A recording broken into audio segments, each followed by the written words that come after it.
Good afternoon, ladies and gentlemen. Welcome back to the Whitehouse Briefing Room. It's a pleasure to be back. We haven't done this too often of late since we've all been traveling. I want to thank all of you who traveled with us over these past several weeks and months. I know that it was sometimes grueling, I'm sure ever fascinating, and certainly part of what is a remarkable quadrennial process that is just a reminder of the greatness of the country that, in which we live. Before I take your questions, let me give you this announcement. Next Thursday, the President will travel to New York to view recovery efforts, meet with affected families and local officials, and thank brave first responders who have worked tirelessly to protect communities following Hurricane Sandy. More details about the trip will be announced when they are available. That's New York City or area? What's the best? New York area. Earlier today, the President convened New York. Earlier today, the President convened a call with Homeland Security Secretary Napolitano, FEMA Administrator Fugate, Chief of Staff Jack Lew, Deputy Assistant to the President for Homeland Security Richard Reed, and other senior members of his team. On the call, the President received an update on the latest response and recovery efforts in the affected area.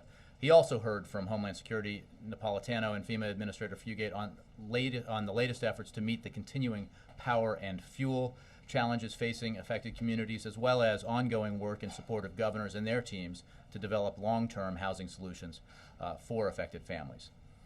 Administrator Fugate is in New York today, meeting with local officials as well as surveying damage and ongoing response and recovery efforts. The President once again directed his team to continue to bring all available resources to bear to support our state and local partners and to not allow red tape or bureaucracy to stand in the way of federal support that can be provided. The President will continue to receive updates on the response and recovery efforts from his team. And with that, I'll take your questions. Jim Cunin. Thanks, Jay. Welcome to the lame duck session. We just heard the President say essentially two things. One is that he's not wedded to every detail of his deficit reduction plan and is willing to compromise. He also insists on raising taxes on a threshold of $250,000 or above. He ran on a vow to increase taxes on the wealthiest to Bill Clinton era tax rates. That means 35% to 39.6% for the top rate. Is that the President's position now, and would he veto any package that comes back from Congress that does not do that? The President would veto, as he has said, and I and others have said for quite some time, any bill that extends the Bush-era tax cuts for the top 2% of wage earners in this country, of earners in this country. What the President made clear again today, and has said for quite some time, is that he would sign right now the bill that passed the Senate that extends tax cuts for 98% of us, 98% of the American people. This is a simple and easy way to address a large chunk of the uncertainty created by the so-called fiscal cliff. For those who don't engage in Beltway parlance, by the series of deadlines that include expiration of these tax cuts that would cause uncertainty and damage to the economy if they're not dealt with. Extending those tax cuts for 98% of the American people would deal with more than half, in dollar terms, of the impact caused by the fiscal cliff. There are other challenges that we would need to address, including the sequester. But Congress ought to, the House ought to pass those tax cuts right away, because it would send a tremendous positive signal to the American people that in the wake of this election, we can, at the very least, come together and convert into law a bill that everyone agrees should become law, Republicans and Democrats alike, the President included. And we will then continue to work on those issues where we have broader disagreement. And that's why the President has invited leaders of Congress here to the White House next week. That's why he will be meeting with business leaders and labor leaders and others to get their input and ideas about how to move forward. As he said, he does have his own very specific plan that reduces the deficit by $4 trillion, that does it in a balanced way, that ensures that we can continue to invest in education and infrastructure and research and development, the elements that are so key to sustained economic growth, but that he's not wedded to every detail of that plan. He understands that the message of the election was that the American people want action, not political posturing and argument. They want action, and there really is in the bill that passed the Senate an opportunity to do some very good work for the American people, very good work for the American economy right away, to send a signal that cooperation and compromise is possible. Speaker Boehner has made it clear, even though he has said that he would put revenue on the table, that he would not increase rates. So does the president believe that you can achieve the revenue goals that he wants and increase the effective rate of what wealthier Americans are paying without necessarily increasing the marginal rate that they pay? Well, let's be clear about two things. One, all of the Bush-era tax cuts are expiring on December 31st, as you know, and the president made clear, and it's important that the American people understand that if Congress does not act, everyone's taxes go up. Everyone's. To avoid that, the House needs to pass the bill that the Senate already passed, so that 98% of the American people will not have their taxes go up. Separate from that, the president has long endorsed and supported the idea of reforming our tax code. In fact, in his speech on Tuesday night, he said, "In the coming weeks and months, I am looking forward to reaching out and working with leaders of both parties to meet the challenges we can only solve together: reducing our deficit, reforming our tax code, fixing our immigration system, and freeing ourselves from foreign oil." Those are the four things he mentioned, and reforming our tax code was one of them. And as you know, that has long been a principle that he supports. He's put forward ideas that would drive tax reform, including the Buffett rule, including specific proposals like limiting deductions for wealthier earners. So that is certainly a conversation that needs to take place, but we need to address some of these challenges that confront us right away, and one way to do that is to pass those tax cuts for 98% of the American people. What I haven't heard is a plausible argument for why we shouldn't do that. I mean, Republicans support these tax cuts, Democrats support these tax cuts, independents support these tax cuts, and the president supports these tax cuts. So let's get them done, extend them. It would be an excellent signal for the American people that we in Washington can come together and take action in a manner that the American people support. Yes, ma'am. A couple of questions, Jay. Thank you. What's the thinking behind the president going to Southeast Asia at such a critical time for fiscal cliff negotiations? Is there a risk of missing an important time frame to capture an agreement? Well, the president, as he announced today, will be meeting with leaders of Congress before his trip, and I'm absolutely certain that the work that is begun there will continue while he is traveling. The president's trip to Asia will be an opportunity to build on our successful efforts to refocus on the Asia-Pacific as the most rapidly growing and dynamic region in the world.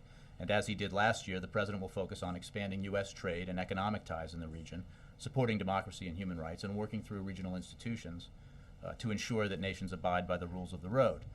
Now, as part of his broader agenda, the president has focused on expanding our presence in Asia. The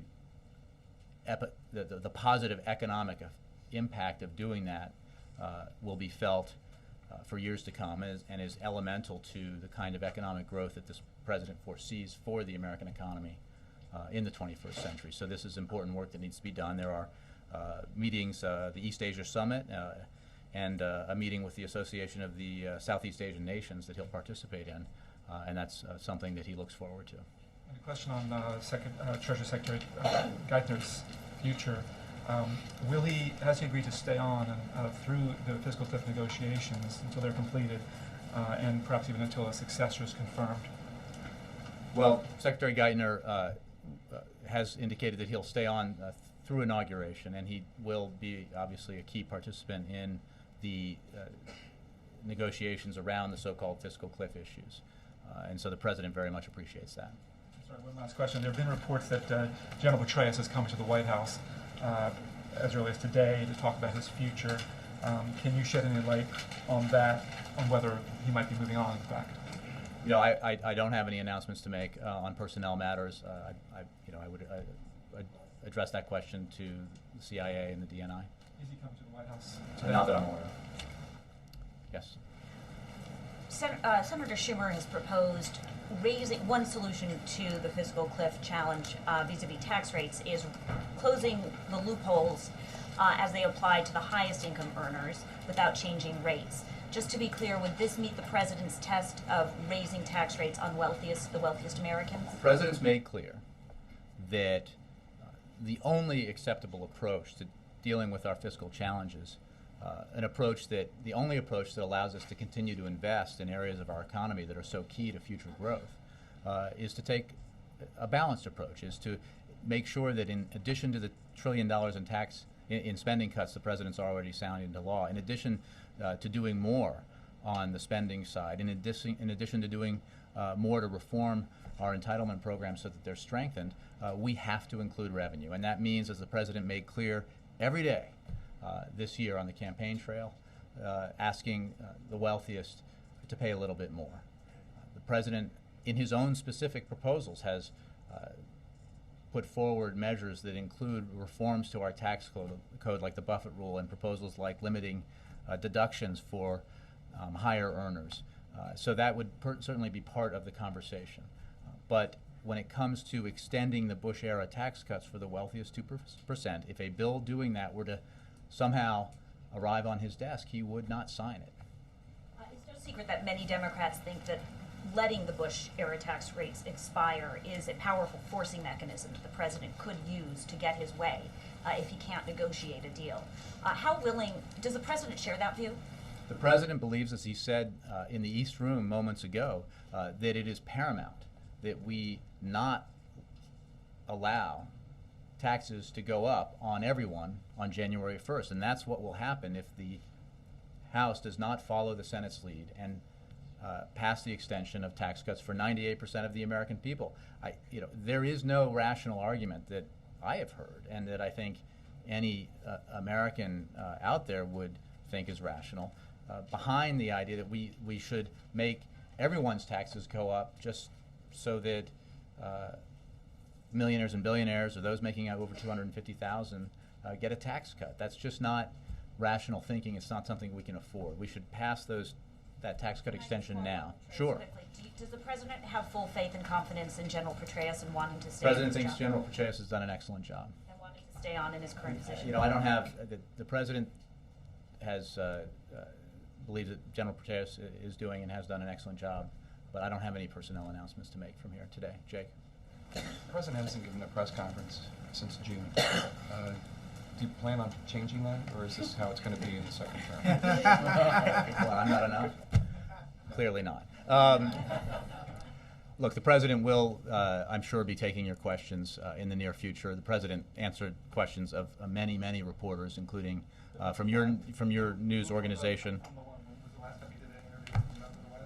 Well, I think he gave an interview to the leader of NBC News, Brian Williams, just days ago. So, from the White House press corps. He will be taking questions from the White House press corps, I can assure you. A certain amount of disdain for the White House. Absolutely not. Absolutely not. The President was out there campaigning for re-election and giving interviews daily to reporters from your news organization, from news organizations across the country, from regional newspapers and television stations, answered a lot of. I'm talking about the White House press corps, not a lot anybody of who has a questions, microphone, including by the head of your news division and others, the anchor of the World News Tonight. So he will continue to give interviews. He will continue, and very soon, I'm sure, looks forward to taking questions from the White House press corps. So the Congressional Budget Office issued a report looking at the fiscal cliff and the options, and they said that if all of the Bush-era tax cuts were extended, it would create, on average, 1.8 million jobs. But if the ones for wealthier Americans were allowed to expire, it would create 1.6 million jobs. So that's 200,000 jobs that would not be created if the president gets his way. At a time that the president is talking about how jobs in the economy are the most important issue, that's how he opened his remarks. What are we to make of those 200,000 jobs? Well, as you know, the president has put forward numerous proposals that would create those jobs and more, far more than 200,000. What I think the CBO report released yesterday demonstrates is a point that we've been making and independent economists have been making for so long, which is that the economic benefit of tax cuts to the wealthiest earners is very, very small, minimal in comparison to the economic benefit that comes from extending tax cuts to regular middle-class Americans, 98% of earners, in fact. And I think that's what that report reflects. And what it also reflects that 200,000 jobs would not be created as a result of the president but getting his again, way. but the president's overall proposals, including investments represented by measures within the American Jobs Act, including measures the president talked about in his convention speech that are part of his plan, would create far more jobs than that. And the way that we're able to do that is by taking a balanced approach so that the assets, the resources that we have available to us do not flow principally or exclusively to the top 2% of wage earners, but go to investments in infrastructure or investments in education, investments in clean energy and other. No, I'm not. Yeah, you are, because I'm not talking about whether or not the president gets his jobs bill passed. I'm talking about specifically the fiscal cliff. And you're not disputing the Congressional Budget Office's assertion that if the president gets his way, 200,000 fewer jobs will be created. What I am to some saying people, is but that to 200,000 people and their families, it's not small. what I'm saying is that, as the president has long said, we cannot afford to continue to extend tax cuts to the wealthiest Americans. We need to take a balanced approach to dealing with our fiscal problems. You have to also take into account the benefits of reducing our deficit, which savings from the not extending those tax cuts would go towards. You also have to look at the president's overall package, which would create far more jobs than extending tax cuts to the wealthiest Americans, because what the CBO reports shows and reflects is the consensus among independent economists that tax cuts to the top 2% of American earners is a highly inefficient way of helping our economy. It just does not have the kind of economic impact that giving tax cuts to middle-class Americans does. And that's been a principle that's undergirded the president's approach all along. And lastly, Jay, at what point does the White House plan on providing a detailed tick-tock of the president's whereabouts and actions on the night of September 11th, 2012? As you know, Jake, the incident in Benghazi, the attack on our diplomatic facility there, has been and is under investigation by the FBI. It is also part of a broader investigation by the Accountability Review Board set up by, at the President's direction, by the Secretary of State, and those two investigations continue. The President, no one is more interested in getting to the bottom of what happened than the President is. No one is more interested in bringing to justice those who took the lives of 4 Americans that night than the President. And the President is very interested in having the results of those investigations provided to him and to the American public.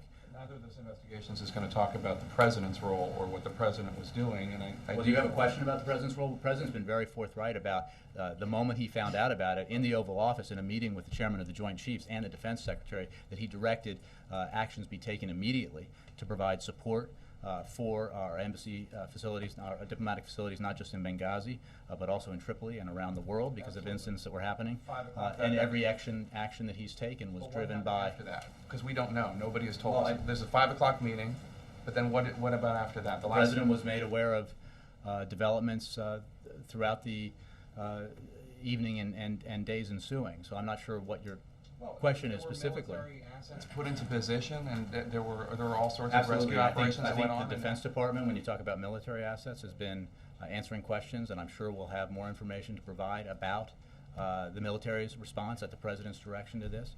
I think our intelligence community, the CIA and others, have been very responsive in terms of answering questions about and refuting incorrect and poorly reported allegations about their activities in response to that tragic event, and we'll continue to do that. Nobody is more interested than the President in making sure that the facts are collected that we find out exactly what happened, that we bring to justice those who killed 4 Americans, and that we take measures to ensure that what happened in Benghazi does not happen again. We're never going to get a TikTok. That's not actually, that's not at all what I said. The When are we president gonna- is so waiting. when are we going to get one? I don't have a date certain for you for when those investigations will continue, but we will continue to provide you. He's not part of the investigation.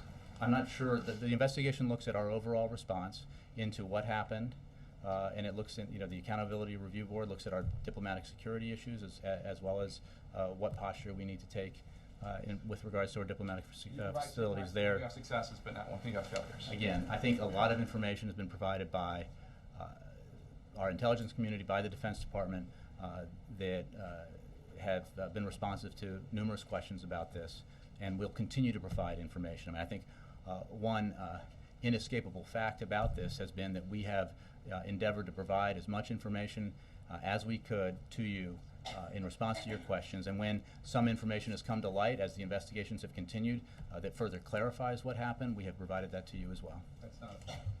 Yep. Jay, it's a tradition dating back decades that a president, when he's reelected, comes out within a day or 2 or 3 days of reelection and does a press conference with the White House press corps. Why did he decide to break with that tradition today, give a speech, and not take questions? Well, again, as I told Jake, the president will be taking your questions, I'm sure, in the near future. He looks forward to it. He gave a statement today which addresses some very important issues that we in Washington have to take action on in the very near future. That's why he's invited the leaders of Congress here to the White House, and that's why he'll be meeting with leaders of business and labor and other institutions, civic leaders, to talk about the actions that we need to take to ensure that we continue to grow our economy and put people back to work. Jobs and economic growth have long been the president's #1 priority. They are clearly, as we saw in the election earlier this week, the American people's #1 priority, and that's why we have to take action right away. And he is doing that, as he made clear in his remarks today. But in terms of engaging with the press, I can assure you he'll be doing that in short order. When it comes to the fiscal cliff, is he really willing to let all the Bush tax cuts expire if he can't get a deal with Republicans about the tax cuts for the wealthiest Americans? That's something he wasn't willing to do in 2010. How can you be so sure that if that happens, Americans will blame Republicans and not the The White issue House? isn't about blame. The American people want and expect action. And the question you're asking has to be addressed to Congress, because the president can't pass a law through the House. A law has passed the Senate that extends tax cuts for 98%. I mean, think about that number, 98% of the American people, everyone who makes under $250,000, 97% of small businesses.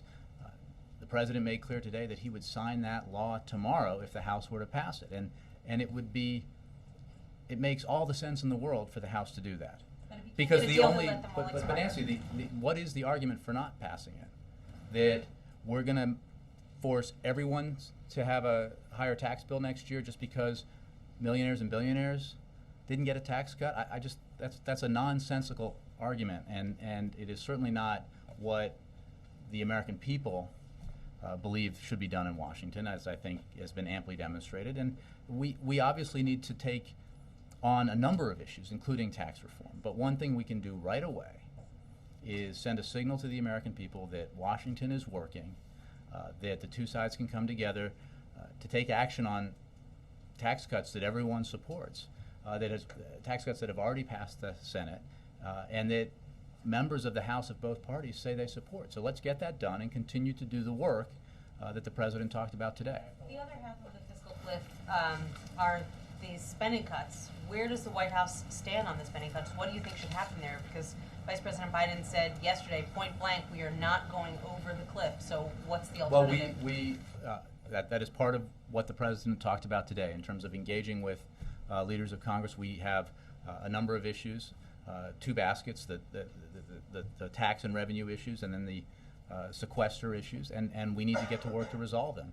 We know, What are the options? well, I think the president's put forward a very clear plan, and he talked about it today, that he's not wedded to every detail of it, but his proposal to cut spending by $4 trillion addresses the spending cuts called for in the Budget Control Act that led to the sequester, and there are ways to do this, as we've all discussed and that you've covered for months and months and months now, as we've had these negotiations and debates about how we address our fiscal challenges. Again, the president's principle is that we have to take a balanced approach. We have to build on the $1 trillion in spending cuts that have already been signed into law. We have to do more when it comes to reducing spending, including reforming our entitlements in a way that strengthens Medicare. We have to ask the wealthiest to pay more. Revenues have to be part of this equation, and that's a position that isn't just the president's position, and it's not just the position of Democrats on Capitol Hill. It's a position shared by some elected Republicans, and it's a position supported by majorities of the American people, not just Democrats, but independents and Republicans. It's a position endorsed by independent bipartisan commissions. It's a position that independent economists endorse. And it's a position, look, that I think when Speaker Boehner and others have talked about saying that revenue can be on the table, I think that is a sign that the president appreciates, that recognizes that we need to compromise here, that we need to come together and we need to take a balanced approach. And then finally, what can you tell us about Secretary Clinton's future? She has talked about wanting to move on after a first term.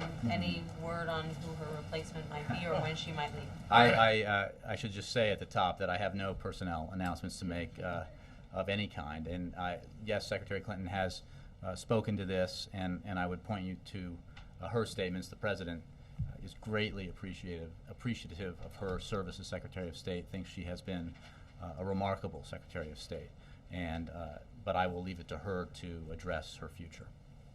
Yeah. I want to thank you for mentioning Brian Williams and all the people who interviewed the president. Fox would like to be added to that list in the second term. On Benghazi. I think Fox got a couple of interviews in the first term. A long time ago. Mm-hmm. On Benghazi, Jake asked you about the president and what he will say in terms of a timeline. Mm-hmm. Next week, there are 3 different congressional committees that are investigating Benghazi, reviewing the matter. And Mm-hmm. you have said, obviously, just a minute ago, that the White House wants to cooperate. So my question is, there's very little precedent, obviously, for presidents to go up and testify on Capitol Hill. But sending up your top aides or Secretary of State, is the president willing to send up Secretary Clinton, General Petraeus, and others? I can tell you that we are cooperating with Congress in these hearings, and we'll continue to cooperate with Congress. We've been obviously very cooperative with the investigations into what happened into Benghazi, and will continue to be.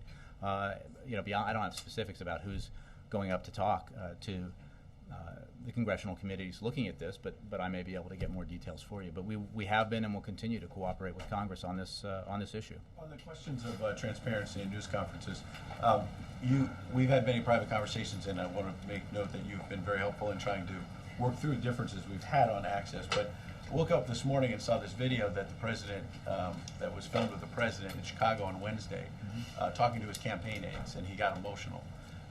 And it went back, and on Wednesday, that was a closed press event where our TV networks, radio networks, and newspapers were told it was a closed media event. But obviously his campaign videotaped it and then decided to release it. Mm-hmm. So what's the thinking if it's a closed event for his campaign to film it and then release it, but why wouldn't you let our cameras in? Well, first of all, it was a meeting with his campaign team that had obviously worked very hard over many weeks and months. And the campaign released that video, which I think was perfectly appropriate and fine. It wasn't a media event. It wasn't a press event. It was a meeting with his campaign team. And he talked not about the fiscal cliff or Benghazi, but he spoke from his heart, very much from his heart, about how much he appreciated the young people, especially in that office, who had worked so hard to on that campaign, and how, in his eyes, those young people represented a promise about America's future that is, that is very inspiring. And I don't think that this was. But given the great interest in the election and millions of people participating, wouldn't the national media, the White House press corps that covers him, also want to be in for those remarks? I'm happy to take questions a lot about the White House press corps. We can do that as much as you like. But I think that what the president was doing was having a meeting with the very young members of his campaign team who worked their hearts out over these last weeks and months, and he was just thanking them, and the campaign released a video in which he thanked them.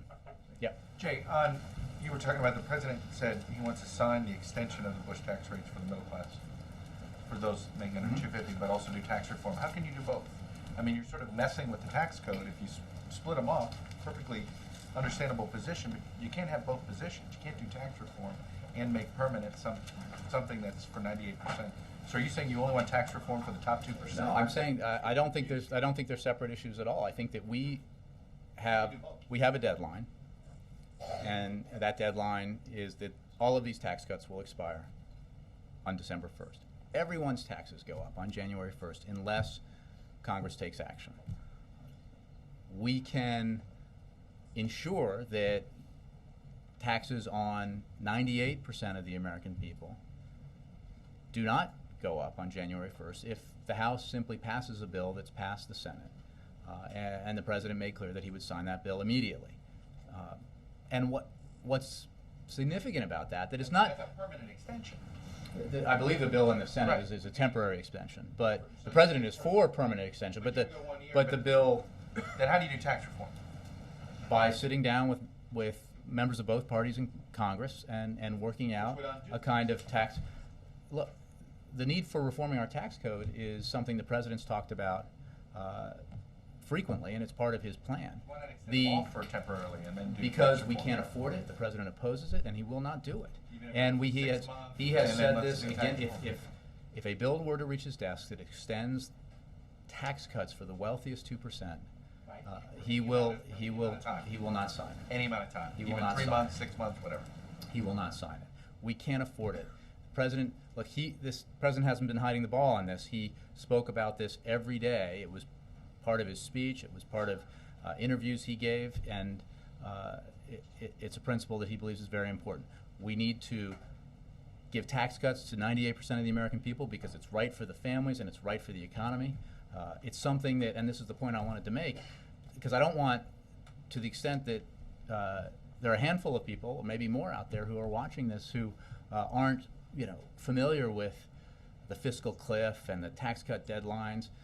We're talking here about a measure that would give tax cuts to 98% of the American people, tax cuts that everyone supports. I can't find a Democrat or Republican who doesn't support giving tax cuts to the middle class. So let's pass it and sign it into law, get it done, and then continue to work on the other challenges that face us. The CBO report also said that if everything goes over the so-called fiscal cliff, while it will be potentially recessionary for 2013, that actually the economy starts humming along by 2018. So is there a real penalty for going over the cliff? Absolutely. Other than politics? We need to take action. For about a We year? need to take action to avoid that, and that's why it's so important that the American people and the American economy. Long term, this would be good, potentially good for the American economy. 5.5% unemployment. The debt to GDP ratio by 2018. Long term solvency. But that's not the approach we should take or we need to take to bring about the fiscal discipline that will bring about economic growth and job creation. That's why balance is so important. That's why the president has been fighting for a balanced plan for so long. Even if it delays solvency, I mean, even if it makes it No, so that his plan actually cuts spending by $4 trillion, and it does it in a way that allows us to continue to invest in aspects of the economy that are essential to our competitiveness and our long-term growth, and that makes sure that the middle class is not bearing the burden of getting our fiscal house in order. And that's the problem with an approach that gives massive tax cuts to the wealthy, and it's also the problem with an approach that arbitrarily cuts spending for in the way that the sequester does, because it causes great harm to people who should not be bearing the burden of this on their own. This is something that can be addressed in a smart way, and that's the balanced approach the president has put forward. Finally, I know he said he's not wedded to every part of his plan. Does that mean he would be open to structural changes to Social Security and Medicare, which is what McConnell and Boehner have both said have to be on the table? So potentially raising the age, depending on, Well, the is all president of has that always on said the that we can and should address Social Security to make it stronger. Make it But yes it or is no? also the case that it is not and has not been and continues not to be an immediate threat to it is not the creation or the problem behind our deficits and debt at the time. Is So he that willing to have it included in the talks? The president's plan.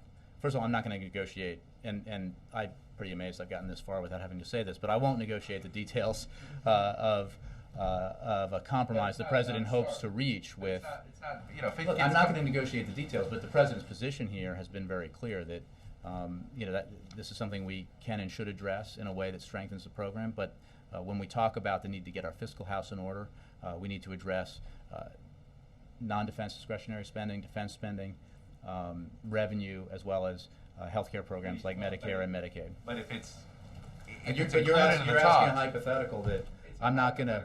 Speaker Boehner and Mitch McConnell both said they have to be on the table. The president and the leaders of Congress are going to be meeting next week. Let me move around a little bit. Yeah. Jay, some human rights groups have objected to the president's upcoming trips to Burma and Cambodia, saying that the democratic reforms and human rights reforms taking place in Burma haven't gone far enough yet, and also that the ones in Cambodia may be backsliding. How do you avoid the perception that the president has put his stamp of approval on these governments prematurely? Well, in Burma, the president will use his historic visit, the first by a U.S. president, precisely to continue to press for democratic reform, national reconciliation, economic growth, and improvements in the bilateral relationship between the United States and Burma. There has been extraordinary progress made since President Obama announced our opening to Burma last year, but much more work remains to be done to advance and consolidate democratic change. Supporting democracy and human rights is a fundamental principle behind the president's policy in the region and the world, and he will carry that message on this trip. Will there be some contentious meetings there possibly? Well, I wouldn't want to anticipate that. I think that this is an historic visit and an important visit, but the president's message will be clear, which is to recognize the extraordinary progress that's been made, but recognize also and speak clearly about the fact that more work needs to be done. Juliana.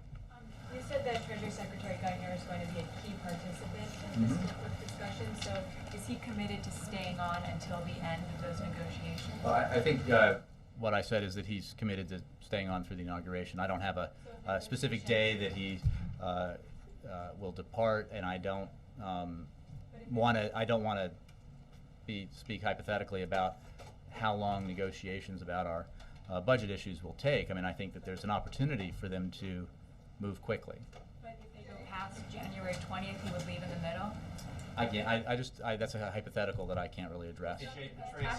Petraeus has resigned. Do you have a statement? I think I'll let General Petraeus address this, and I'm sure that we'll have something from the president later. I have other questions. Yes, sorry. Okay, thanks. And in terms of what the president considers a balanced approach, if the rates stay the same, but the revenue loss between the Bush-era rates and the Clinton-era rates is made up for in closing loopholes for top earners, doesn't that still mean the wealthy end up paying more? So isn't that balanced? You and Chuck now get the same answer, which is I'm not going to negotiate details of meetings that haven't taken place, but I can tell you that the president is very clear that he will not assign a bill into law that extends the upper income tax cuts from the Bush era, one.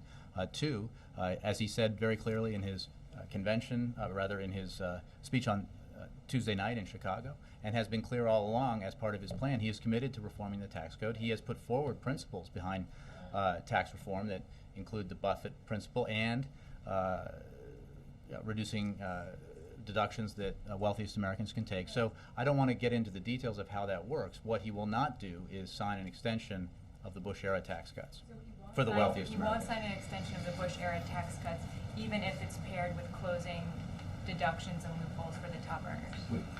The president is committed to working with. I'm telling you what. I'm not going to negotiate the details of what I will say is that he will not sign an extension of the tax cuts, the Bush-era tax cuts for the top 2%, and that he has put forward principles to tax reform, reforming our tax code. That's something he's committed to doing, and he certainly recognizes that there are ways to address the issue of the need for the wealthiest to pay a little bit more that include cutting deductions, and we've put that in our own plans. But I don't want to get into what the details will look like or draw lines around proposals that work and others that don't, because this is fairly complex in nature. But the President's principles are very clear. We have to have balance. As he did today, he will continue to insist that the House pass tax cuts for the 98% of the American people who make less than $250,000 a year, tax cuts that everyone in Washington supports and that the President wants to sign into law, that will address a chunk, more than half of the so-called fiscal cliff, and that's why it's so important to get done right away.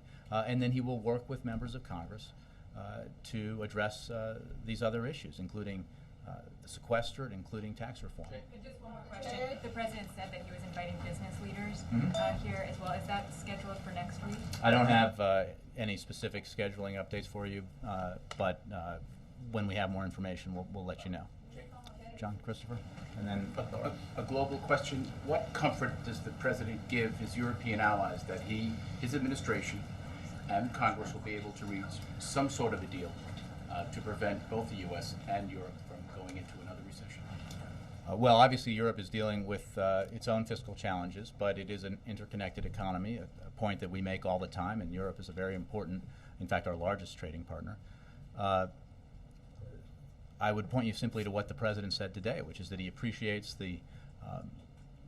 what the Speaker of the House has said this week, that suggests a willingness to compromise. The President has made clear that he is willing to compromise. He thinks one of the clearest messages that the American people sent on Tuesday was that they want action and they don't want compromise to be a dirty word in Washington, that we need to come together to deal with the challenges that confront us that can only be resolved in a bipartisan manner when we have a government that continues to be divided. So the President's confident that we can do this. He's confident that we can do it if there is a willingness to approach this in a balanced way, if there's a willingness to compromise, and thus far he is hopeful that others in Washington are taking that approach. Will he be reaching out to any of the European leaders? I mean, he is in regular communication with leaders in Europe. He had conversations with several European leaders in the wake of his re-election, but I don't have any conversations to preview for you. Thank you, Jay. All right. What's the first step on I'm immigration? sorry, Laura. Let What's me the go first step? after Ari, then Laura. What's the first step on immigration reform, which the President has said it as a top priority? Who does he It work is with? a top priority. It was one of the 4 things the President mentioned on Tuesday night. I don't have any meetings or steps to preview for you, but it is something that we have to get done. Is there an individual in the other party who he sees as a good partner to work with? Well, there have been in the past, and the President believes that there should be in the future, because the way to address this issue is in a comprehensive, to take a comprehensive approach. There has been bipartisan support for that kind of approach in the past, and the President's hopeful that there will be bipartisan support for a comprehensive approach in the very near future. Should we expect action before New Year's? I'm not going to give you a date on it. Laura? Does he view, just following up on that, does he view it as incumbent upon him to do something proactive on this issue, or is he going to wait for the President Congress? is and will be very engaged on this issue, and what I think is obvious for students of Washington like those of us here is that this is something that can only be done in a bipartisan way. The President, through administrative action, the DHS, in terms of its enforcement priorities, was able to address a component of this, but whether it's the DREAM Act or comprehensive immigration reform, these are matters that have to be dealt with by Congress in a bipartisan way. So you can be sure the President will be pushing Congress and working with Congress to get that done. You mentioned on health, I have a couple other questions. And can I just asked him about I Yeah. know, but he's not acknowledging. And I'm Does he know saying, anything about this? Yes, and I Confirm it? I can Explain to us why? I can tell you that we'll have something from the President on it MSNBC today. reporting that General Petraeus, the CIA director, resigned over an extramarital affair. Can you please I tell us don't more have about this? any information to give to you on this. I would ask you to await for something from General. I would refer you to the DNI and the CIA. I can tell you that the President will address this with a statement later. Did he ask for Petraeus' resignation? I don't have any details to give to you, Jake. I think that if That doesn't mean you don't have any details. I don't have any details to give to you, Laura. Other questions. The president mentioned that he was open to health savings, and you also repeated that here today. He's just finished a campaign where the only thing he said about Medicare is protecting it from cuts. Has he done anything to prepare the American people for cuts to healthcare programs? And is he ruling out cuts that affect beneficiaries directly as opposed to cuts to providers? Here's what we've learned about the budget debates that we've had over these past several months and years, and that is that you can get savings out of our healthcare programs that strengthen those programs, and that's what the president did in the Affordable Care Act. And you can continue to take measures that strengthen those programs that do not harm beneficiaries, and you certainly do not need to voucherize Medicare. No, I know you didn't, but that was what was on the table and has been on the table for a long time now from some proponents of that approach. And the point the president was making is we should not be asking our seniors to pony up while we're, giving tax cuts to corporations and wealthy Americans. Are you ruling out cuts that directly affect beneficiaries? I'm not going to get into the details. The president's position on this has been very clear. And the fact is, despite a lot of mischaracterizations on it, yes, and the president, despite some mischaracterizations on it, the president's already brought about significant savings in our healthcare programs that have extended the life of Medicare in a way that assures benefits for Medicare recipients.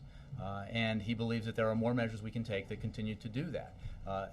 But we do not have to do something radical along the lines that had been proposed, as long as we're willing to take a balanced approach. And so let's be clear, the president supports a balanced approach. He does not support an unbalanced approach which would demand voucherizing Medicare or other measures that would do significant harm to our seniors.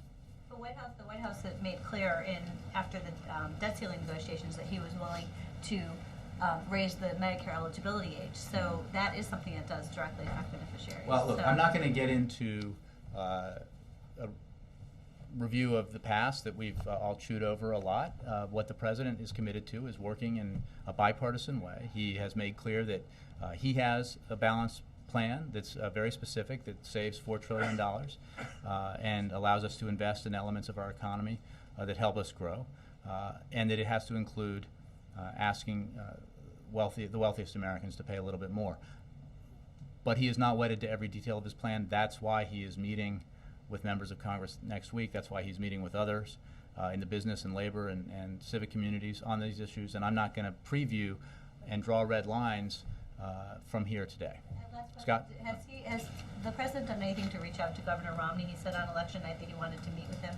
Has he asked for a meeting? I don't have any update on that for you. The president is interested in having a meeting, as he mentioned on Tuesday night, but I have no update on that for you. Scott? Thanks, Jay. Does the White House have a plan yet for how to approach the referenda past legalizing marijuana in a couple of states out west that conflicts with federal law?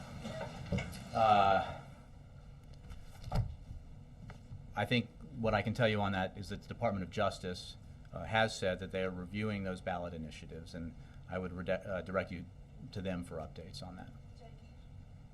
Yes, Alexis. He's coming to dinner with the president tonight.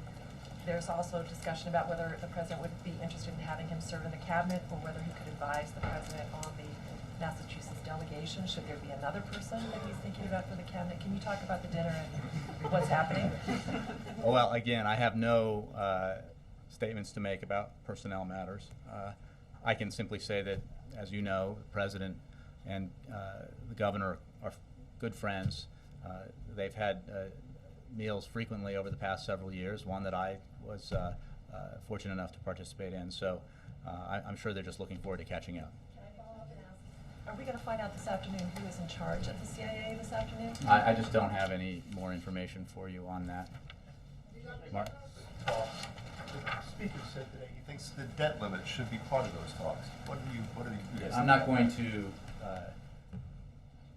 get into specifics about what the congressional leaders and the president will be discussing next week, and what the negotiations going forward will look like. What I can tell you is that we have some deadlines that we have to contend with. Deadlines of December 31st on taxes and spending, and that we need to deal with those issues. If Congress doesn't act, if the House does not pass the Senate bill that gives tax cuts to 98% of the American people, everybody's taxes go up on January 1st. That will be a rude awakening for the American people if it were to come to pass. And it should not and must not, because everyone in Washington supports keeping those tax cuts in place for 98% of the American people. In terms of other elements of what a bigger conversation and negotiation will look like, I'm just not going to negotiate that from here. And that's the full faith. Well, that's not something that I have a specific date on, and perhaps Treasury does. But what I do know is that a deadline precedes that, and it is December 31st for tax cuts for 98% of the American people. That it'll be very hard to explain for Congress and the House in particular that they didn't extend tax cuts for middle-class Americans because they insisted on tax cuts for millionaires and billionaires. I don't think that's what they're going to do, because I think Republicans and Democrats alike support extending these tax cuts for 98% of the American people. The president certainly does, as he made clear today. So we believe that that's a quick and relatively easy step that the House can take and Congress can take to help address some of these challenges right away. Thanks. Thank you, Jim. Do you have anything on a week ahead? Oh, yes, I knew I would forget. Your week ahead. On Sunday, President Obama and Mrs. Obama will participate in Veterans Day activities at Arlington National Cemetery. On Monday, the President has no public events scheduled in observance of Veterans Day. On Tuesday, the President will attend meetings at the White House. On Wednesday, the President will hold a news conference in the East Room. How about that? You're all invited. Hey, Tapper. Vacation's canceled. On I don't have a time for you. I think it'll be daytime, but I don't have a time of day. But not at prime time. Not a prime time. On, I mean, that's. Well, it's about Modern Family. You're just wondering when you can come back from vacation. On Thursday, the President will travel to the New York City area, as I mentioned before, to view the storm damage, talk with citizens who are recovering from the storm, and thank first responders who put their lives at risk to protect their communities. And on Friday, the President will meet with congressional leaders of both parties, as previously mentioned, at the White House to discuss the action. That's the first meeting? On Friday. Friday. With congressional leaders. He's not meeting with anybody before then? I don't have any other meetings to announce at this time, but I can tell you that the congressional leaders meeting will take place on Friday here at the White House. And that meeting will be to discuss the action we need to take to keep our economy growing and to reduce our deficit. Thank you all very much. Friday evening? I believe it's Saturday. Saturday? Saturday. Yeah. Thank you.